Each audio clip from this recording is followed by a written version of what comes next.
नमस्कार, म समर्पित प्रकाश। आजको भिडियोमा म कक्षा 12 को युनिट 1 क्रिटिकल थिङ्किङ अन्तर्गत दिएको टेक्स्ट नो दाइसेल्फको नेपाली रूपान्तरण लिएर आएको छु। यो आरजे प्यालेसियोको उपन्यास वन्डरको सानो अंश हो। आउनुहोस् सुरु गरौँ यसको हुबहु नेपाली रूपान्तरण। यदि तपाईलाई यो भिडियो मन पर्यो भने लाइक र कमेन्ट गर्न नबिर्सिनुहोला र मेरो च्यानल सब्स्क्राइब गर्नुभएको छैन भने सब्स्क्राइब पनि गरिदिनुहोस् है।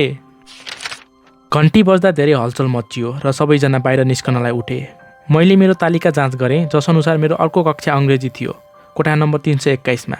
मुख्य कोठाबाट म जानुपर्ने ठाउँमा कोही जाँदैछन् कि भनेर हेर्न म रोकिइनँ। म छिटो कक्षाबाट निस्किएँ र हल हुँदै गएँ र सम्भव भएसम्म अगाडि बसेँ। शिक्षक, जो एउटा पहेँलो दारी पालेका साँच्चै अग्लो मान्छे देखिन्थे, चकबोर्डमा लेख्दै थिए।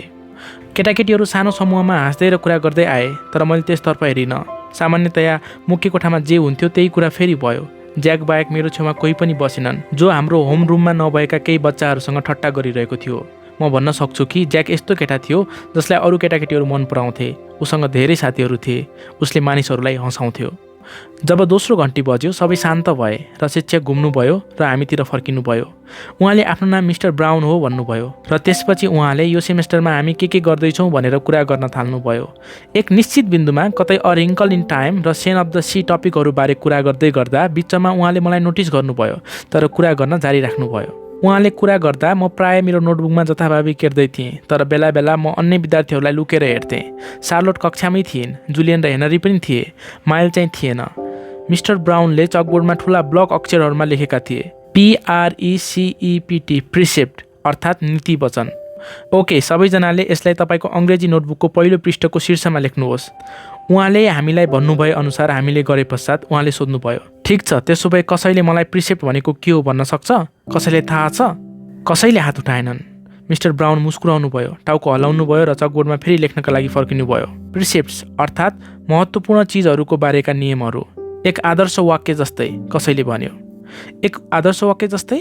मिस्टर ब्राउनले बोर्डमा लेख्न जारी राख्दै टाउको हल्लाउनु भयो। प्रसिद्ध उद्धरण जस्तै, फर्चुन कुकीको एउटा लाइन जस्तै, कुनै पनि भनाइ वा आधारभूत नियम जसले तपाईँलाई उत्प्रेरित गर्न सक्छ।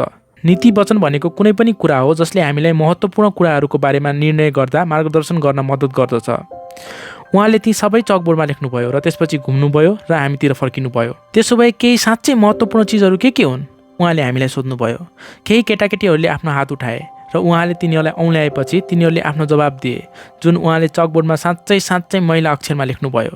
नियमहरू, विद्यालय कार्य, गृह कार्य। अरू के? उहाँले लेख्दै भन्नुभयो। पछाडि समेत फर्किनु भएन। बस, अरू कुराहरू पनि सम्झ त। उहाँले सबैले भनेका सबै कुराहरू लेख्नुभयो। परिवार, अभिभावकहरू, घरपालुवा जनावरहरू। एउटी केटीले भने वातावरण। उहाँले चकबोर्डमा लेख्नुभयो र थप्नुभयो, हाम्रो संसार। सार्क माछाहरू, किनभने तिनीहरू समुद्रमा मरेका चिजहरू खान्छन्। केटाहरूमध्ये रिड नामको केटाले भन्यो र मिस्टर ब्राउनले लेख्नुभयो, सार्कहरू। माउरीहरू, सिट बेल्ट, रिसाइक्लिङ, साथीहरू। ठिक छ, मिस्टर ब्राउनले ती सबै कुराहरू लेख्दै भन्नुभयो। लेखिसकेर उहाँ घुमेर हामीतिर फर्किनुभयो।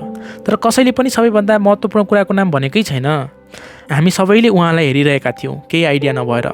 भगवान, एउटा बच्चाले भन्यो र मिस्टर ब्राउनले तल भगवान लेख्नुभयो। तैपनि म भन्न सक्थेँ कि उहाँले खोजेको जवाब त्यो थिएन। अरू केही नभनी उहाँले लेख्नुभयो, हामी को हौँ? उहाँले भन्नुभयो। भने जसरी नै प्रत्येक शब्दलाई अन्डरलाइन गर्नुभयो। हामी को हौँ? हामी। ठिक छ, हामी कस्तो प्रकारका मानिसहरू हौँ? तपाईँ कस्तो प्रकारको व्यक्ति हुनुहुन्छ? यो होइन सबैभन्दा महत्त्वपूर्ण कुरा? के यो प्रकारको प्रश्न हामीले सधैँ आफैलाई सोध्नु पर्दैन, म कस्तो मान्छे हुँ? यस विद्यालयको ढोका छेउमा लगाएको फलक कसैले देखेको छ?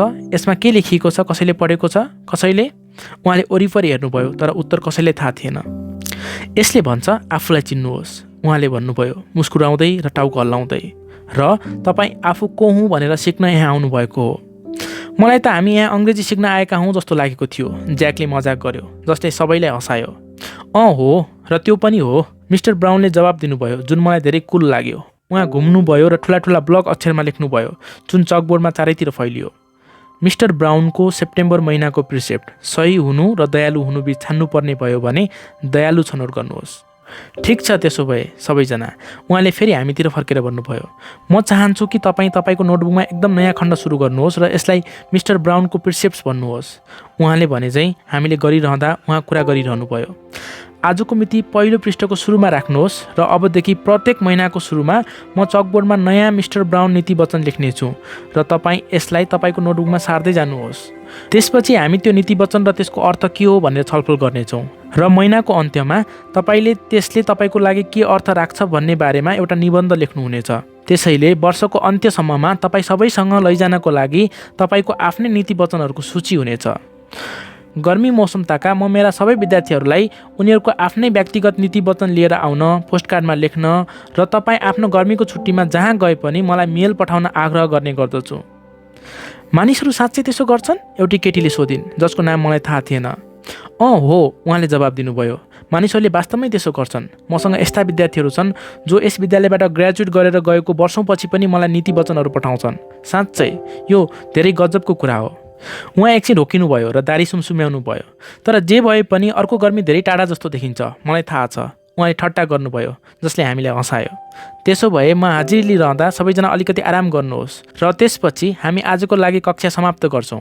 म तपाईँलाई यो वर्ष के रमाइलो कुराहरू गर्नेछौँ बताउन सुरु गर्नेछु, अङ्ग्रेजीमा। उहाँले ज्याकलाई देखाउँदै भन्नुभयो, जुन हाँसो उठ्दो थियो। त्यसैले हामी सबै हाँस्यौँ। जब मैले मिस्टर ब्राउनको सेप्टेम्बरको नीति वचन लेखेँ, मैले अचानक महसुस गरेँ कि मलाई स्कुल मन पर्नेवाला छ, जे जस्तो भए पनि। सबैजनालाई भिडियो अन्त्यसम्ममा हेरिदिनु भएकोमा धन्यवाद।